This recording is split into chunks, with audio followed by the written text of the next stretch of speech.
ॐ अज्ञानतिमिरन्धस्य ज्ञानाञ्जलशलाकया चक्षुरुन्मीलितं येन तस्मै श्रीगुरुवे नमः।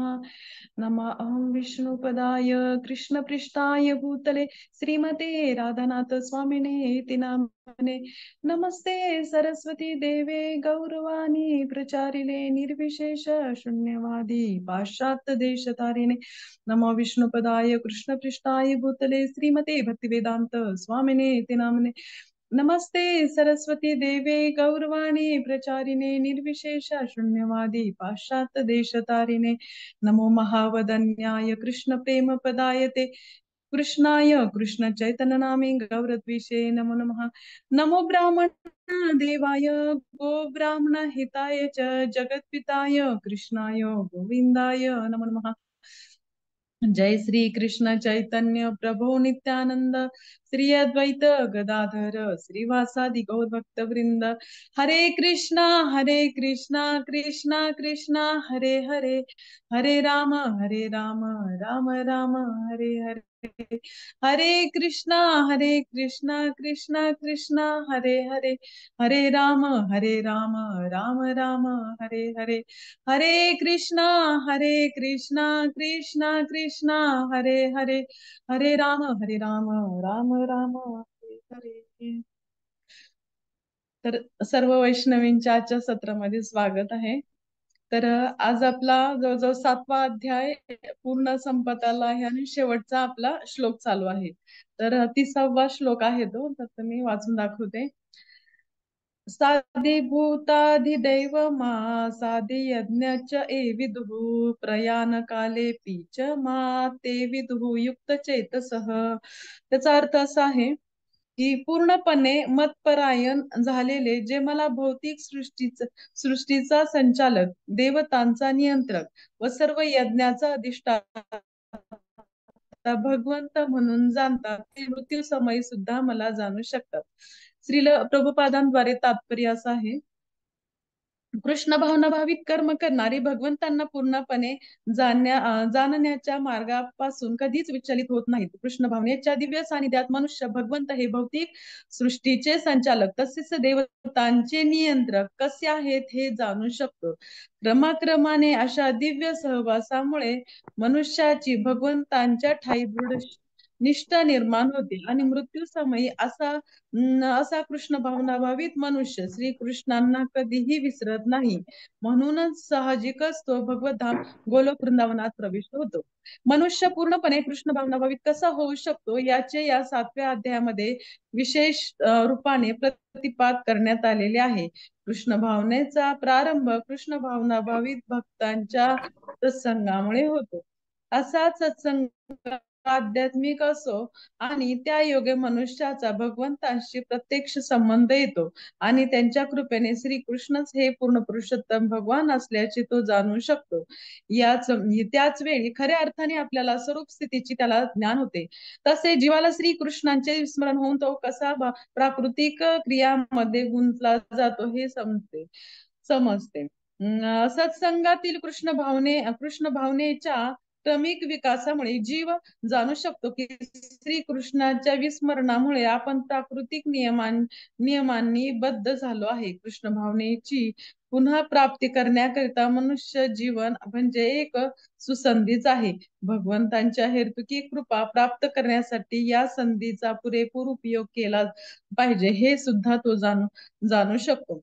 या श्लोकात अनेक विषयांचे निरूपण करण्यात आलेले आहे। अर्थ जिज्ञासू अर्थार्थी व्यक्तींचे तसेच ब्रह्मज्ञान, परमात्म्याचे ज्ञान आणि जन्म मृत्यू आणि जरा यातून मुक्तता आणि भगवंतांची आराधना। तरीही वास्तविकपणे ज्याने कृष्ण भावनेत उन्नती केली आहे तो इतर विविध पद्धतीची पर्वा करीत नाही। तो कृष्ण भावनेच्या क्रियामध्ये रममान होतो आणि त्या योगे भगवान श्रीकृष्णांचा नित्य दास आहे या आपल्या वास्तविक स्वरूप स्थितीची प्राप्ती करतो। अशा शुद्ध भक्तियुक्त अवस्थेमध्ये तो श्रीकृष्णांचे गुणगान आणि कीर्तन करण्यामध्ये आनंद प्राप्त करतो। त्याला दृढ विश्वास असतो की असे केल्याने आपण सर्व उद्दिष्ट सिद्ध होतील। अशा दृढ विश्वासालाच दृढ व्रत असेही म्हटले जाते आणि भक्तियोग किंवा दिव्य प्रेममय सेवेचा हाच आरंभ आहे. हा सर्व शास्त्राचा निर्णय आहे. भगवद्गीतेचा हा 7वा अध्याय म्हणजे त्या निश्चयात्मक किंवा दृढ विश्वासाचे सार आहे. या प्रकारे भगवद्गीतेतील भगवज्ञान या 7व्या अध्यायातील भक्ती वेदांत भाष्य संपन्न. हरे कृष्णा कृष्ण कृष्ण हरे हरे, हरे राम राम राम हरे हरे.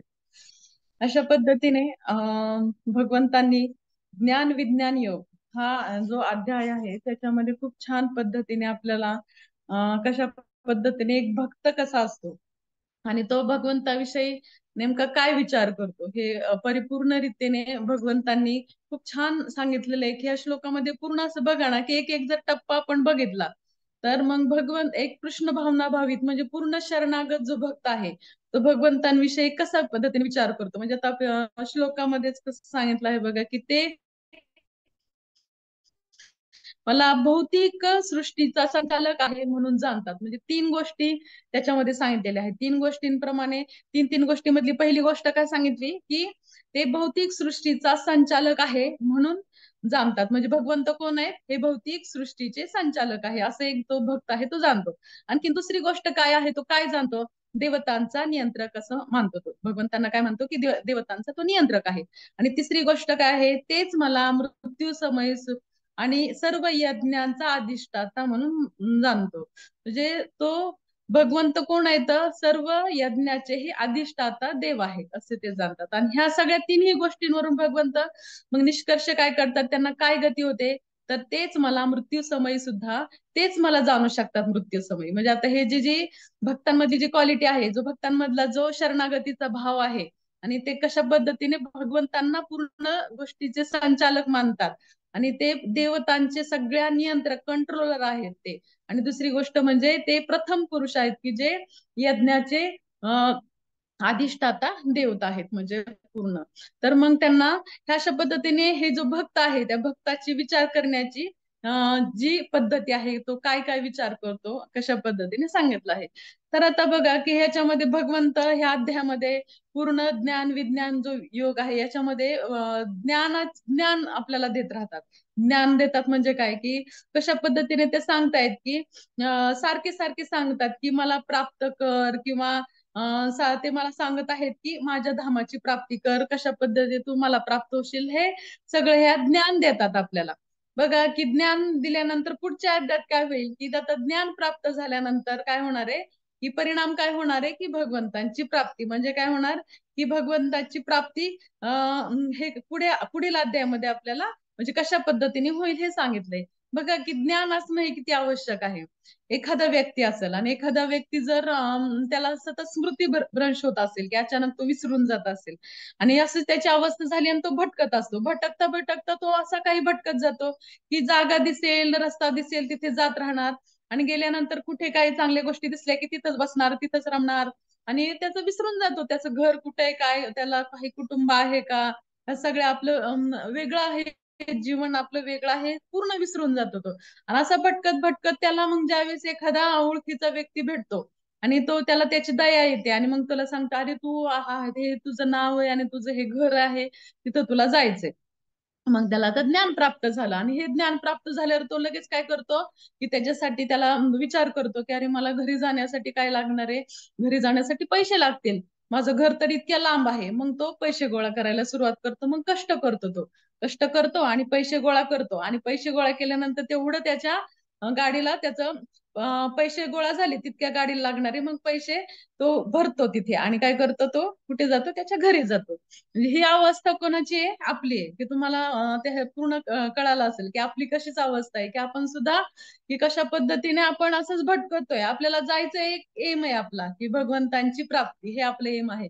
पण आपण एक स्मृतीभ्रंश झाल्यासारखे व्यक्ती आहोत एकदम वेड्यासारखे आपण फिरतोय फिरतोय प्रवास करतोय पण नेमका प्रवास कुठे करायचा ना हेच आपण विसरलोय की प्रवास आपल्याला नेमकं कुठं जायचंय हे पूर्ण विसरले आणि गेल्यानंतर मग दयाळू व्यक्ती कोण आहेत हे भक्त आहेत. वैष्णव, हे दयाळू वैष्णव आपल्या जवळ येतात आणि सांगतात की अरे भगवंतांची प्राप्ती करणं हे तुझ्या जीवनाचा योग्य मार्ग आहे. हे सांगितल्यानंतर गुरुची शरणागती घेतो. मग आपण काय करायला सुरुवात करतो? नाम जप करायला सुरुवात करतो. कारण आपल्याला भगवंताच्या घरी जाण्यासाठी आपल्याला पैसे पाहिजेच, म्हणजे तिकीट, येण्या जाण्याचं तिकीट काय आहे की आपलं पूर्ण ज्ञान, पूर्ण नाम हे आपलं काय झालंय की आपलं तिकीट आहे. मग आपण हे हरिनामाचं धन साठवायला सुरुवात करतो आणि हरिनामाचं धन ज्यावेळेस पुरेपूर होईल त्यावेळेस आपण भगवंतांच्या घरी, म्हणजे आपल्या स्वतःच्या घरी आपण परतून जातो. म्हणजे अशा पद्धतीने ही पद्धत आहे की भगवंतांच्या घरी जाण्याची. मग आता अर्जुनाने सुद्धा पुढे विचारणार आहे की भगवंतांची प्राप्ती कशी होईल, कशा पद्धतीने, म्हणजे ते एक एक पद्धतीने सांगतायत बघा ना. प्रत्येक गोष्टीचे नियंत्रक कोण आहेत? भगवंत आहेत. म्हणजे देवतांचे ते नियंत्रक आहेत. म्हणजे बघा की पूर्ण देवतांचे ते नियंत्रक आहेत. म्हणजे देवी देवतांचे सुद्धा नियंत्रक कसे आहेत बघा की ते प्रत्येक देवी देवता जरी असले तरी ते भगवंतांना ते ते जाणतात ना की आम्ही भगवंतांचे दास आहोत आणि भगवंतांनी आपल्याला काही जे ठराविक कार्य केलं दिलंय त्या त्या पद्धतीने आम्ही कार्य करतोय. आता एक उदाहरणच बघा की एक राजा असतो. तुम्हाला ती कथा माहिती असेल, चैतन्य महाप्रभूंच्या ह्याच्या लिलेंमध्येच ही कथा आहे. तर याच्यामध्ये ह्याचं नाव आहे, त्या राजाचं चंडीदास. म्हणजे तो एका चंडीचा म्हणजे दुर्गा मातेचा खूप उपासक असतो आणि तो राजा असतो. तो निस्सिम भावाने देवीची पूजा करायचा आणि रोज सकाळी ते फुलं बागेमध्ये, इतकी सुंदर बाग लावलेली असते, त्या बागेमधली फुलं तोडण्यासाठी रोज जायचा आणि देवीला ती फुलं व्हायचा. आणि त्यावेळेस त्यांचा जो भाऊ असतो, तो भाऊ सुद्धा कोण असतो? कृष्ण भक्त असतो भाऊ. आणि त्याला भावाला असं वाटायचं किती सुंदर फुलं आलेत आणि हे सुंदर फुलं आलेली आहेत ती मी जर भगवंतांना वाहिली तर भगवंत किती खुश होतील. पण मी जर ती तोडली तर माझ्या भावाला ते बरं वाटणार नाही. आणि ते आता थोड्या वेळातच त्याचा भाऊ येईल, माझा भाऊ येईल आणि ते काय करेल, तो फुलं तोडून घेऊन जाईल.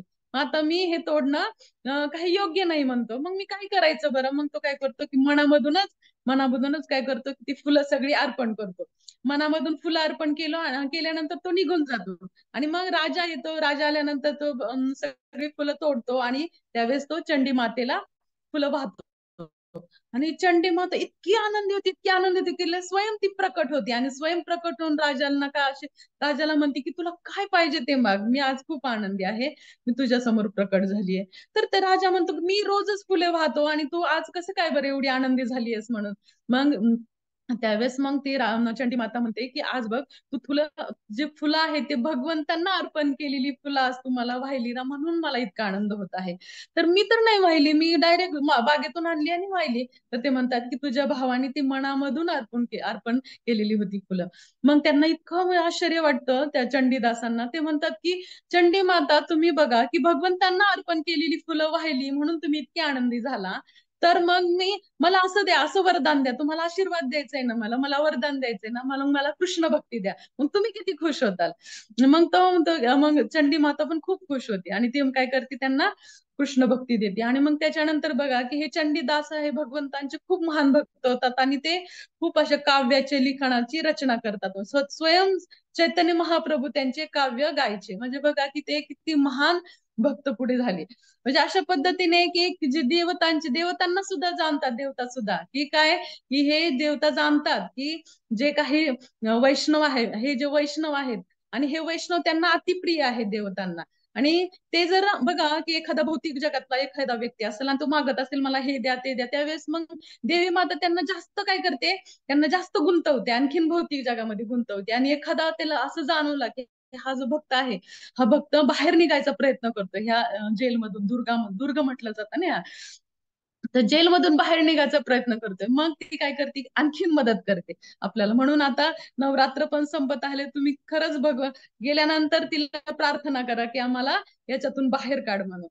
आणि बघा की आता हे झालं आपलं. तर त्याच्यानंतर यज्ञाचे महत्वाचे पुरुष कोण ते भगवंत आहेत. मग ह्यांना कोण जाणतं, त्यांच्यावरती जो विश्वास ठेवतो, पूर्ण विश्वास ठेवतो भगवंतांवरती, पूर्ण विश्वास, आणि भगवंतांचे जास्तीत जास्त जो स्मरण करतो, जास्तीत जास्त स्मरण केल्यानंतर काय करतो की अभ्यास करायला सुरुवात करतो. मग अभ्यास करायला सुरुवात केल्यानंतर त्याला कळतं की, माहिती होतं की प्रयाण काले, म्हणजे शेवट काय लिहिलेलं इथं बघा की श्लोकामध्ये, प्रयाण काले ही क्षमा म्हणजे पूर्णतः ते काय सांगतायत की मृत्यू समय सुद्धा भगवंतांना तोच जाणतो, म्हणजे जो पूर्ण भगवंतांवरती ज्याचा विश्वास आहे तो जाणतो.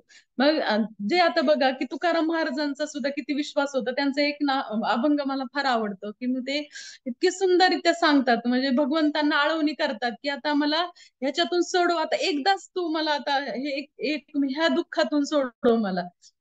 कशा पद्धतीने मी गुंतलोय ह्या दुःखामध्ये, मी एकदम कशा पद्धतीने सगळं जाळं उभा केलंय ना, आता मला याच्यातून बाहेर काढा. म्हणजे आणि फक्त एकदा हे नवस करतायत भगवंतांना, म्हणजे ते एक छोट्या ह्याच्यामध्ये आहे की एक वेळ रे या दुःखा वेगळे, एक वेळ रे या दुःखा वेगळे, दुरिस्तांचे जाळे उगवणी, दुरिस्तांचे जाळे उगवणी, आठवीन पाया हा माझा नवस, आठवीन पाया हा माझा नवस. म्हणजे इतकं छान अर्थतेने महाराज सांगतात की मी आठवेन पाय तुमचा, तुमचे चरण कमल मी कधीच विसरणार नाही. म्हणजे अर्थतेने तुकाराम महाराज सांगतायत की मी तुमचा पूर्ण दास आहे. आणि कशा पद्धतीने खूप मोठा अभंग आणि खूप खूप छान आहे तो अभंग. म्हणजे कशा पद्धतीने ते सांगतायत की रात्रंदिवस पांडुरंगा, म्हणजे बहुदूरवरी भोगईले भोग आता पांडुरंगा सोडवा. म्हणजे पांडुरंगा आता खूप वर्ष अनेक जन्म मी हे भोगलेत, आता तरी मला याच्यातून सोडवा म्हणून. म्हणजे असं बघा की आपल्याला ज्यावेळेस आपण जीवनभर भगवंतावरती ज्यावेळेस विश्वास आपण ठेवू ना, त्यावेळेस एक लहान मुलगा बघा की आपण लहान मुलावरती तो आपलं खेळणी खेळत असतो आणि खेळल्यानंतर कोणतरी येतं आणि त्याची खेळणी घेतो आणि मग पहिला हाक काय मारतो तो, की भावाला किंवा कोणाला जास्त नाही, जवळचं कोण आहे त्याच्या की आई, की आईला आधी हाक मारतो. मग आईला हाक मारल्यानंतर तो काय करतो, त्यावेळेस मग तिथे आई येते पळत पळत आणि त्याला नेमकं काय झालं त्याचा प्रॉब्लेम सॉल्व्ह करते हे त्याला माहितीये. म्हणजे संकटाच्या समयी ज्यावेळेस भगवंतांनाच ते आवाज देत असतो. म्हणजे मग आपण हे जीवनभर काय करतो की जीवनभर ज्यावेळेस भगवंतांची राधा राणीचा आश्रय ज्यावेळेस घेतो ना, त्यावेळेस नेमकं अंतकाळ ज्यावेळेस येतो, अंतकाळ येतो त्यावेळेस सुद्धा आपण त्यावेळेस भगवंतांनाच आवाज देतो, आपण राधा राणीला आवाज देतो आपण. म्हणजे एक आईचा जसा आईचा मुलावर विश्वास आणि मुलाचा आईवरती विश्वास, हे म्हणजे पूर्ण एक समीकरण घडत राहतं. मग हा विश्वास इतका महत्वाचा आहे. त्या विश्वासावरती एक उदाहरण पण खूप छान आहे की म्हणजे विश्वासावरती कोणतीही गोष्ट, ह्या जगामध्ये बऱ्याच गोष्टी आहेत पण विश्वास ठेवला ना तर ती भक्तिमय, भक्तीच्या ज्या गोष्टी त्या प्रखरतेने आपल्यावरती हे करतात, म्हणजे प्रभाव टाकतात. त्याचा आता आपल्याला रेग्युलर माहिती की गंगेमध्ये स्नान केल्यानंतर सर्व पापातून मुक्तता मिळते. पण बघा कितीतरी जीवनात असे कितीतरी लोक आहेत की जे गंगेमध्ये स्नान करतात, गंगेमध्ये स्नान केलं पण पापमुक्त नेहमीच दरवेळेस होतील असं नाही. की मग असं का बरं, म्हणजे एकदा असंच होतं की शंकर आणि पार्वती उभा असतात आणि ते म्हणतात की पार्वती म्हणते की माझं आहे असं आहे की मला वाटतंय कोणाचं तरी चालू आहे हे, अं, बंद करावं लागेल, म्यूट करावं लागेल, आवाज येतोय. आणि त्या कशा पद्धतीने मग एक जसं शिवजी म्हणतात की शिवजींना पार्वती म्हणते की कशा पद्धतीने बघा की दरवेळी आंघोळ करतात पण तरी सुद्धा त्यांचं पाप मुक्त होतात असं नाही, असं का बरं होतंय. तर मग शिवजी म्हणतात की हा विश्वासाच आहे, तुम्ही किती विश्वास ठेवाल. आता बघा, आता तुला जर उदाहरण सांगायचं असेल ना, मी तुला आता उदाहरणासहित स्पष्टीकरण देतो म्हणतात. मग ते काय करतात की एक दोघही हे होतात, नवरा बायकोंचं रूप घेतात, साधे सिंपल. आणि ते काय करतात की नवरा बुडतोय आणि बायको आवाज देते की वाचवा वाचवा माझा नवरा बुडतोय, वाचवा वाचवा वाचवा म्हणून आवाज करतो. मग त्याच्यानंतर मग वाचवा वाचवा म्हटल्यानंतर मग लगेच काही लोक खूप पळत येतात, सगळे पळत आल्यावरती म्हणते की तोच खाली उडी मारू शकतो की जो पूर्ण पापातून मुक्त आहे, आणि जर तो पापातून पूर्ण मुक्त नसेल तर तो सुद्धा बुडून जाईल. म्हणून मग सगळे वाचवायला आलेले सुद्धा सगळे पाठीमागे जातात. पाठीमागे गेल्यानंतर मग एक तिथं भिकारी बसलेला असतो आणि भिकारी काय करतो, ते काही विचार करतो, तो पटकन उडी मारतो आणि त्या नवऱ्याला तिच्या वाचवतो. आणि मग लगेच ते म्हणतात की तू कसं काय बरं, म्हणजे तू उडी मारली, एवढ्या विश्वासाने उडी मारली. तर ते म्हणतात की मी जास्त काय मोठा भक्त नाही, मी खूप पापी व्यक्ती आहे मला माहिती. आणि मी इथं नदीच्या किनारी एका यांचं प्रवचन, पंडितजींचं प्रवचन ऐकलं की ते म्हणत होते की गंगा नदीमध्ये डुबकी मारली की पाप मुक्त होतं. मग मी विचार केला, मी आता काय करणार, मी तर पापी आहे, मी आता डुबकी मारणार, मग मी पवित्र होईल, पापातून मुक्त होईल आणि मी वाचवेल, असं माझं हे झालं आणि मी वाचवलं. मग ते म्हणतात बघा की हा जो विश्वास आहे, हा विश्वास खूप महत्वाचा आहे, की म्हणजे जर बुडी मारल्यानंतरच मग भगवंतांचे, मग कितीतरी लोक आहे ते बुडी मारतात पण त्यांचा विश्वास नाही ना, मारायचं म्हणून एक आहे रीतिरिवाज आहे म्हणून करतात. आणि ते असं विश्वास ठेवत नाही की आता मी पूर्ण पापातून मुक्त झालोय म्हणून, आणि पुन्हा पुन्हा ते पाप करत राहतात. म्हणजे हे पण आहे की त्याच्यामुळे विश्वास हा इतका महत्वाचा आहे. आणि इथे सांगितलं आहे आपल्याला, भगवंत सांगतायत आपलं अंत अंते नारायण स्मृती, म्हणजे पूर्णतः अंतकाळामध्ये भगवंतांची, नारायणाची जर स्मृती आपण केली तर भगवंतांची प्राप्ती होऊ शकते. पण याच्यामध्ये पण बघा की काही जण म्हणतात काय मग एवढं किती सोपं आहे रे, म्हणतात मग एवढं सोपं असताना मग काय ते जीवनभर हरे कृष्णा म्हणत बसायचंय, त्यापेक्षा आपलं शेवट आला की हरे कृष्णा म्हणायचं ना, आपलं डोळे झाकून घ्यायचे, काय त्याला एवढं झालं.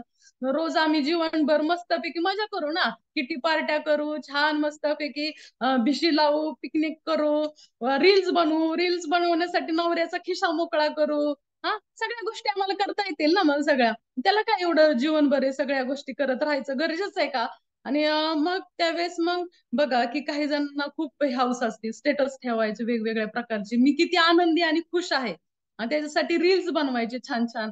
आणि मग ह्या आता जगच असं दिखाव्याचं झालंय की ह्या दिखाव्याच्या जीवनामध्ये असं झालंय की त्याच्यामध्ये किती इतकी पोकळी आहे ह्या सगळ्या दिखाव्याच्या ह्याच्यामध्ये, एक ना एक दिवस सगळ्यांच्या लक्षात येईल की ह्याच्यामध्ये किती पोकळी आहे. आणि ह्या पोकळीतून बाहेर आल्यानंतर मग त्यांना त्यावेळेस मग त्यांना लक्षात येईल की खरं म्हणजे आनंद कशामध्ये आणि भक्ती कशामध्ये, ह्या भक्तीमध्ये किती आनंद आहे. बघा की हे परदेशातली जी लोक आहेत त्यांनी सगळ्या गोष्टी अनुभवल्यात आणि त्यांना ही पोकळी जाणवली की ही पोकळी आहे. त्यावेळेस बघा की श्रील प्रभुपादांच्या काळामध्ये सुद्धा कितीतरी जे आहेत की ते इतकं श्रीमंत श्रीमंत लोक सगळ्या गोष्टीचा भोग त्यांनी घेतलाय, पण त्यांना लक्षात आलंय की कशातही काही राम नाहीये. हे त्यांच्या ज्यावेळेस लक्षात येतं त्यावेळेस ते मग प्रभुपादांना पूर्ण शरण जातात. आणि त्यांनी पूर्ण आधी काय केलेलं असतं, त्यावेळेस प्रभुपाद नसतात, ते हिप्पी जीवन जगत असत, सगळ्याचा विरोध, सगळ्या गोष्टीचा विरोध. मग ह्या अशा म्हणजे जे म्हणायला येईल ना ते योग्य असं करत ते वागत होते. मग ज्यावेळेस प्रभुपाद आले त्यांनी ते खरा आनंद त्यांना दाखवला, नामामध्ये जो आनंद आहे, जो भक्तीमध्ये जो आनंद आहे, भक्तांच्या संघामध्ये जो आनंद आहे ना, तो प्रभुपादांनी त्यांना दिला. आणि मग त्यांच्या लक्षात आलं, आणि त्यांना ही पोकळी लक्षात आल्यानंतर त्यांनी काय केलं की पूर्ण शरणागत होऊन ते शुद्ध भक्त झाले. आणि सर्वत्र जगामध्ये त्यांनी हरिनामाचा त्यांनी जगामध्ये प्रचार केला, प्रभुपादांचे ते ढाल झाले. म्हणजे बघा की म्हणजे एक विश्वास त्यांनी प्रभुपादांवरती पूर्ण विश्वास ठेवला की त्या विश्वासाने ते पूर्णतः प्रभुपादांचे शरण गेले. म्हणजे अशा पद्धतीने की हे ह्या गोष्टी आहेत त्या काही म्हणजे पूर्णतः बघा की एक भाव मात्र पूर्ण शून्य असलेले आजच्या जगामध्ये, की ह्या सगळ्या गोष्टी मरताना नुसतं नाम घेऊन जमणार नाहीये आपल्याला, की मरताना नाम घेऊन काही होणार नाही. एक म्हातारी असते आणि तिला सुद्धा बघा की तिला सगळे भक्त असतात आणि भक्त तिला म्हणत असतात की आता ती मरणाच्या अवस्थेत आता ती मरणारच आहे काही क्षणामध्ये, आणि तिथं वैष्णव असतात आणि ते म्हणतात की आजीबाई तुम्ही हरे कृष्ण म्हणा, आता तुमची शेवट जाण्याची वेळ आली आहे, हरे कृष्ण म्हणा. मग ते तोंडातून शब्द सुद्धा काढत नव्हती, डोकं सुद्धा अशी उचलत नसायची, एकदम अशी रखरख नजरेने त्या भक्तांकडे बघत होती. पण तोंडातून मग त्यांना असं वाटलं की काय अवस्था आहे आजीबाईंची, तोंडातून नाम सुद्धा निघत नाहीये, म्हणजे एवढी वाईट अवस्था झाली त्यांना, म्हणजे त्यांना कफ खूप झालेला असेल त्याच्यामुळे बाहेर तोंडातून शब्द निघत नाहीये म्हणून. तर तितक्यात काय होतं, त्यांची मुलगी येते. मुलगी आल्यानंतर लगेच मुलगी आली की घाईघाईमध्ये अगं माझ्या त्या चाव्या आहेत तिजोरीच्या त्या उशी खाली आहेत तेवढ्या घे, मी गेल्यानंतर सुद्धा सगळं तूच घेऊन जा. असं सांगितल्यावर मात्र मग त्यांना एवढं विशेष वाटतं ह्या भक्तांना, एवढं म्हणेपर्यंत हरे कृष्ण म्हणू शकत होत्या ना, असं म्हटलं की ती लगेचच गतप्राण होते. पण मग त्यांना असं वाटतं की ह्या सगळ्या चाव्या कुठं ठेवल्यात, काय सांगेपर्यंत काय करायचंय, तोपर्यंत हरे कृष्ण म्हणून तू पूर्ण निदान तू सुकृत अवस्था तुझी प्राप्ती झाली असते, भगवंतांची तुला प्राप्ती झाली असते. पण ही बुद्धी काय येत नाही, कारण भगवंत पण फार बुद्धिमान आहे, सगळ्या बुद्धिमत्तेचे स्रोत आहेत ते. त्यांना पण माहितीये की जे जीवनभर ज्यावेळेस नाम घेतात, जीवनभर भक्ती करतात, सेवा करतात, त्यांना शेवट जरी ते कोमामध्ये गेले, शेवट जरी त्यांना काही कळलं नाही तर भगवंत त्यांचे स्मरण करत असतात, त्यांना जरी त्यावेळेस काही करता नाही आलं तर. पण जे हे असं शॉर्टकट मारण्याचा प्रयत्न करतात ना, त्यांना तोंडातून कधी नाम बाहेर पडूच शकत नाही त्यांच्या तोंडातून. म्हणून जीवनभर अभ्यास करणं फार गरजेचं आहे.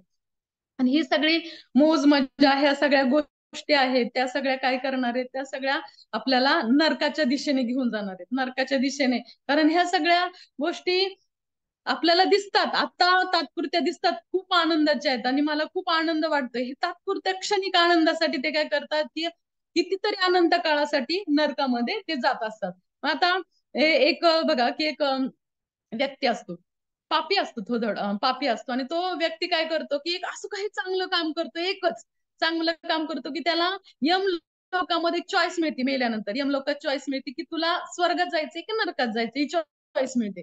तर मग त्यावेळेस तो काय करतो की हा म्हणतो आता मला चॉईस मिळाली, आता मला तो म्हणतो की एक पण अजून असं संधी द्या की मला बघायचंय नरक कसा आहे आणि स्वर्ग कसा आहे हे बघायचंय. तर ते त्यांना स्वर्गाकडे घेऊन जातात. स्वर्गामध्ये गेल्यानंतर स्वर्गाचा दरवाजा उघडल्या उघडल्या त्याला असं येतं, घनश्याम सुंदरा श्रीधरा, सुंदर अशा स्वरामध्ये गाणं चाललेलं असतं. कोणी अशा रांगोळ्या काढत असतात, कोण हार बनवत असतात, कोण तोरण लावत असतं. म्हणजे असं छान असं सगळं चांगलं चाललेलं असतं. आणि मग तो काय म्हणतो, अरे हे असलं काय बोरिंग आहे म्हणतो, सगळं बेचव. तर मला नर्क दाखव कसा म्हणतो. मग ते नरकाकडे जातात. नरकामध्ये दरवाजा उघडला की लगेचच छानपैकी एक चहा पित असतो, चांगलं पेपर वाचत असतो. आणखीन मस्तपैकी काही जण ड्रिंक्स करत असतात, नॉनव्हेज खात असतात, पार्टी चालू असते. ह्या सगळा ह्याच्यात त्याला इतका आनंद होतो, अरे असा नरक असतो, अरे वा वा वा म्हणतो, चला मला नरकातच जा पाठवा म्हणतो. मग नरकामध्ये पाठवल्यानंतर तो नरकात आत जातो. लगेच दरवाजा लावून घेतला जातो आणि त्याला चापकाने मारत त्याला पुढे घेऊन गेलं जातं. अरे असं काय करताय तुम्ही, हे सगळं. ते म्हणते ती आमची जाहिरात होती म्हणली, नरकाची जाहिरात. म्हणजे अशा पद्धतीने की इथे सुद्धा ही जी चालू आहे ना पाप कर्म, हे सगळ्याच नरकाच्या जाहिराती आहेत. म्हणजे तुम्ही ह्याच्यामध्ये किती आकर्षित होताय ह्या सगळ्या गोष्टींकडे. मग ह्या आकर्षणातून तुम्हाला अनंत काळासाठी नरकाचा वास मिळणार आहे, हे लोकांना लवकर लक्षात येत नाही. आणि कधीच्या वेळेस वैष्णवांची कृपा होत नाही, त्याच्यासाठी ना प्रभुपाद म्हणतात की प्रत्येकाकडे तुम्ही पोहोचा, भगवत माझ्या रूपाने, माझ्या लिखाणाच्या रूपाने पोहोचा. आपण डिसेंबर मध्ये जो प्रयत्न करत असतो गीता वाटण्याचा, तर त्याच्यासाठीच ना चराचरातल्या लोकांना निदान ज्यावेळेस ज्ञान प्राप्त होतं ना त्यावेळेस कळतं एखादे, म्हणजे खूप सगळ्यांनाच नाही पण कधी ना कधी तरी कळतं. प्रभुपादांचे कितीतरी आपण उदाहरणं पाहिलेत की गीता वाचून त्यांना जीवन सुधारले, ते भगवंतांची प्राप्ती करू लागलेत. म्हणजे अशा पद्धतीने की ह्याच्यासाठी प्रयत्न करा. आपल्याला म्हणजे आपण व्यक्ती आपण खूप कमी पडतोय, आपण भक्त खूप कमी पडतोय लोकांपर्यंत पोहोचण्यासाठी. आणि गरज आहे सगळ्यांपर्यंत पोहोचण्यासाठी, नाम घेण्यासाठी फार गरज आहे. मग आता याच्यामध्ये बघा की आपण आता साधन अवस्थेमध्ये आपली अवस्था पूर्णतः एक संघर्षातून चालू आहे. आणि ह्या संघर्षामधून चालू असताना आपल्याला की कशा पद्धतीने आपण पाहतोय की एक एक गोष्ट आपण स्थिर होण्यासाठी आपण प्रयत्न करतोय. एक भक्त आपण अनेक आपल्यामध्ये अवगुण आहेत, अनेक अवगुण आहेत. आपल्याला थोडस काही चांगलं झालं की आपल्याला गर्व यायला लागतो. आपल्यामध्ये अनेक काम वासना आहेत, आणखीन आणखीन ह्या गोष्टी प्राप्त करायच्या, त्या गोष्टी प्राप्त करायच्या. अजून आपण फक्त दीक्षा घेतली म्हणजे आपण आत्ताशी आपण भक्तीची सुरुवात केली, पण अनेक व्यापांनी, अनेक आपल्या आकर्षणाने आपण व्याप्त आहोत. मग याच्यासाठी काय होतंय, याच्यामुळे आपल्याला नामामध्ये आपल्याला आकर्षण निर्माण होत नाही. कारण काय होतंय की आपलं हृदय, हे हृदयाच्या भागामध्ये आपण कुठेतरी कोपऱ्यामध्ये नाम ठेवलंय आणि सगळी जागा आहे ना ही सगळ्या कामनेने आपली भरलेली जागा आहे. त्याच्यामुळे मग ही जी जागा आहे, कामनेची जागा आहे, कधी ना कधी आपण सतत प्रयत्न केला, सतत अभ्यास केला, नाम जप जास्तीत जास्त चांगला करण्याचा, आणि आपण आपण प्रयत्न केला पाहिजे जेणेकरून आपण स्वतःला रोज परीक्षा बघितली पाहिजे. आता नाम जप करायला जरी बसलं ना तरी आपलं मन सतत फिरत राहतं आणि त्याच वेळेस आपलं मन खूप फिरतं आपलं. तुम्ही बघा की कधी पण आहे नाम जप करताना एक आणखीन ट्रिक आहे बघा, की ज्यावेळेस हे चंचल मन फिरत असेल आणि हे चंचल मन फिरण्याचं एक हे आहे, माप आहे. जे आपण जप करताना आहे ना, तुम्ही जर ही अवस्था आपण नाम जप करताना ही जी आहे मुद्रा, ही मुद्रा तुम्ही अशी ठेवली नाम जप करताना, आणि काही वेळा ही मुद्रा ठेवल्यानंतर नाम जप सुरू केला एक हाताने नाम आणि एक हाताने ही मुद्रा, आणि तुमच्या लक्षात येईल की तुम्ही नाम जप करता करता कधी तुमचा हात असा असा सुटेल आणि कधी तुम्ही असा हात खाली जाईल. ते तुमच्या लक्षात येईल की तुमचं मन आता भटकलं. आणि ज्यावेळेस पुन्हा तुम्ही असं स्ट्रेट कराल ना, त्यावेळेस तुमचं मन नामामध्ये लागलेलं असतं. ज्यावेळेस नामामधून जाईल मन, त्यावेळेस आपोआप हे हात असा खाली पडेल तुमचा. म्हणजे हे एक माप आहे, मापदंड आहे की तुमचं मन फिरण्याचं. त्याच्यामुळे आपण आहे ना सतत कोणत्या ना कोणत्या ट्रिक वापरून आहे ना आपण नामजप घेण्याचा प्रयत्न केला पाहिजे आणि ब्रह्ममुहूर्तावरती महत्वाचा नामजप घेण्याचा, त्याचा कारण 100 पटीने आपल्याला त्याचा फायदा होत असतो. म्हणून ह्या सतत ह्या गोष्टी आपण करत राहिलो ना, तर मग आपल्या नक्कीच आपण ना अभ्यास करत राहिला तर मृत्यू समयी आपल्याला भगवंतांचं स्मरण होईल. आणि आपण प्रयत्न करायचा, आपल्याला जीवनभर जरी आपलं मन लागलं नाही आणि जीवनभर जरी पण भगवंत काय पाहणार आहे शेवटी, की तू किती प्रयत्न केला, कोणत्या प्रयत्नाने जरी तुमचं मन लागलं नाही भक्तीमध्ये, जरी तुमच्या अनेक जीवनभर शेवटपर्यंत तुमच्यामध्ये जरी म्हणजे आपल्यामध्ये शेवटपर्यंत किती जरी अवगुण असले, शेवटपर्यंत आपण किती जरी त्याच्यामध्ये आहेत, अजून अवगुण आहेत, किती आपण लास्ट शेवट जरी गेलं ना तरी आपल्या लक्षात येईल की आपण खूप खाली आहोत आपण. आणि खूप खाली आहोत हे लक्षात आल्यावरती मग आपण खचील व्हायचं नाही. भगवंत काय पाहणार आहेत आपल्या शेवटी, की आपला प्रयत्न, आपण किती प्रयत्न केला ना, आपल्या प्रयत्नातला प्रामाणिकपणा भगवंत पाहणार आहे. त्याच्यामुळे आपल्याला सतत करत राहायचं ह्या गोष्टी, सतत करत राहायच्यात आणि मृत्यू समयी नक्कीच भगवंत अलगद आपल्याला आपल्या जवळ नक्कीच बोलवून घेतील. आणि अशी उदाहरणं पण आहेत बघा. नरसिंह मेहताचं सुद्धा उदाहरण बघा, की नरसिंह मेहताने सुद्धा की त्यांनी जीवनभर, ते नरसिंह मेहता तर असं म्हटलं जातं की मुचकुंदाचे ते अवतार आहेत म्हणून. आणि मुचकुंदांना काही त्यांना सांगितलं होतं की मुचकुंद महाराजांना, की तुमचं अजून काही थोडंसं कर्म बाकी आहे.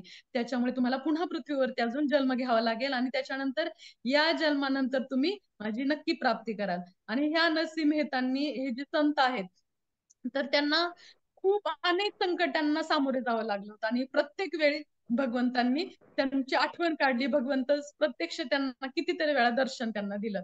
आणि शेवटी सुद्धा त्यांनी असं सांगितलं, की तुझे आता 5 वर्ष बाकी आहे. 5 वर्षामध्ये तुला खूप कार्य करायचे आणि अनेक काव्यांची रचना करायची. मग त्यावेळेस नरसिंह मेहतांनी 5 वर्षामध्ये पूर्ण स्थिर झाले, कुठेही जात नसायचे. फक्त त्यांनी काय करायला सुरुवात केली, की त्यांनी काव्य रचना आणि कीर्तन आणि हरिनाम ह्यांच्यावरती त्यांनी भर दिला. आणि मग शेवटी ते भगवंतांची त्यांनी अगदी सहजरित्या भगवंतांची प्राप्ती केली. म्हणजे तुकाराम महाराजांचं उदाहरण सुद्धा बघा, की तुकाराम महाराजांनी सुद्धा स्वदेही भगवंतांच्या धामात शेवटी गेले, सदेही गेले. जसं सदेही अजून ध्रुव महाराज सुद्धा गेले, जसे काळावरती डोकं ठेवून त्यांनी सहदेही प्रवास केला. तसंच तुकाराम महाराजांना सुद्धा आधी भगवंत भेटायला आलेले असतात. आल्यावरती चतुर्भुज रूप भगवंत भेटायला आलेले आणि त्यांची घराची अवस्था ते अभंगामध्येच ते सांगतायत, की माझी घराची अवस्था भगवंत आलेत आणि तुटकी बाज आहे आणि त्या बाजावरती भगवंत बसले, चतुर्भुज रूपामधले भगवंत ह्या तुटक्या बाजेवरती बसलेत. आणि आता माझे भगवंत आले, तर मी काय खायला देऊ माझ्या भगवंतांना. सगळीकडे शोधायला लागले, सगळे गाडगे शोधायला लागले आणि कुठेही त्यांना काय सापडलं. आणि शेवटी शेवटच्या गाडग्यामध्ये एवढ्या मुठभर त्यांना कण्या सापडल्या. आणि मग एवढं एवढं पातेलं ठेवलं, त्या पातेल्यामध्ये कण्या टाकल्या आणि त्या पातेल्यामधल्या कण्या शिजवून भगवंतांना एका पंतरवाळीमध्ये त्या पातेल्यातल्या कण्या वाढल्या. पातळ पातळ पाण्यातल्या कण्या. आता भगवंतांना चतुर्भुज रूप भगवंत आधी चतुर्भुज नव्हते, द्विभुज रूपामध्ये आले होते आणि द्विभुज रूपामधले भगवंत बसलेत आणि त्या कण्या पाहायला लागलेत आणि माझ्या माझ्या भक्तांनी प्रेमाने ह्या कण्या दिल्यात म्हणून ते खायला सुरुवात करणार, पण त्यांना खाता येईना तर कण्या सगळीकडे पसरायला लागल्या. मग त्यावेळेस त्यांना चतुर्भुज रूप धारण करावं लागलं आणि 2 हातांनी त्यांनी कण्या पकडल्या आणि एका हाताने त्या खाल्ल्या. म्हणजे अशा पद्धतीने प्रेमाने ते खाल्लं त्यांनी भगवंताचं. आणि आता म्हणतात की, महाराज म्हणतात की आता माझं मन लागत नाही इथं, आता मला यायचंय, मला माझ्या घरी यायचंय. मग त्यावेळेस मग ते म्हणतात की आता उद्या मी तुला न्यायला येईल म्हणून. म्हणजे अशा पद्धतीने भगवंत बघा की इतकं प्रेमाचं आदान प्रदान करतात, की ज्यावेळेस एक शुद्ध भक्त होतो, ज्यावेळेस त्याचा नामावर पूर्ण विश्वास होतो, त्यावेळेस हे शुद्ध भाव ज्यावेळेस होतो, त्यावेळेस प्रत्यक्ष भगवंत त्यांचे खूप जवळचे सखा आणि मित्र होऊन जातात. म्हणून अंतकाळीच इथं सांगितले, की अंतकाळ सुद्धा असे जे भक्त आहेत, इतके शुद्ध वैष्णव आहेत, अशा वैष्णवांनाच फक्त भगवंतांची नक्कीच प्राप्ती होते. आणि त्याच्यासाठी आपण खूप खालच्या स्थितीमध्ये आहे, पण आपण आता काय करायचं, फक्त प्रयत्न करायचा, फक्त प्रयत्न. आणि हा प्रयत्न, फक्त प्रयत्न आपले भगवंत बघणार आहेत आणि ह्या प्रयत्नाने भगवंत ज्यावेळेस बघतील त्यावेळेस नक्कीच आपल्याला त्यांच्या चरणाजवळ घेतील. हरे कृष्णा, हरे कृष्णा, कृष्ण कृष्ण हरे हरे, हरे राम राम राम हरे हरे. हरे कृष्णा. काही चुकलं असेल तर माझ्या बुद्धीचे दोष आहेत आणि जे काही बरोबर असेल ते नित्यानंद प्रभू गुरु महाराज यांची कृपा आशीर्वाद आहे. हरे कृष्ण. अतिशय सुंदर माताजी, अतिशय सुंदर. खूप छान उदाहरणं दिली तुम्ही. हरी माताजी. बोल. हरी बोल. आवाज येतोय का? हा येतोय माताजी, येतोय आवाज. खूप छान उदाहरणं दिली आणि खूप सुंदर सांगितलं. खूप सुंदर, खूप सुंदर. हरी बोल माताजी. आपण सगळे संघर्ष करतोय. कोणाला काही प्रश्न असेल तर विचारू शकता माताजी.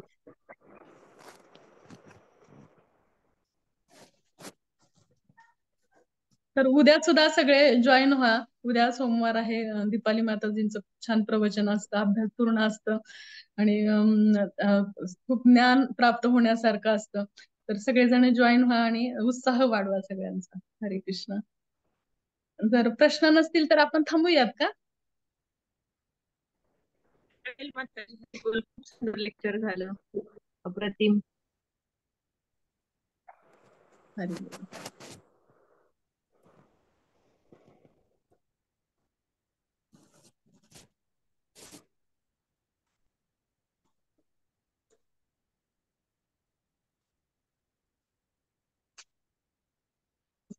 चालेल माताजी, थांबूया आपण. हरे कृष्ण.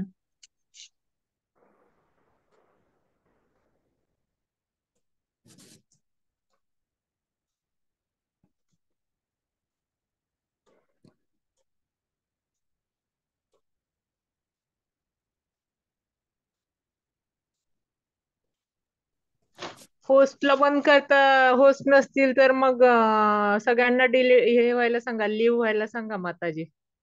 हरी बोल. हरी बोल.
हरे कृष्णा. श्रीजी पूजा माताजी.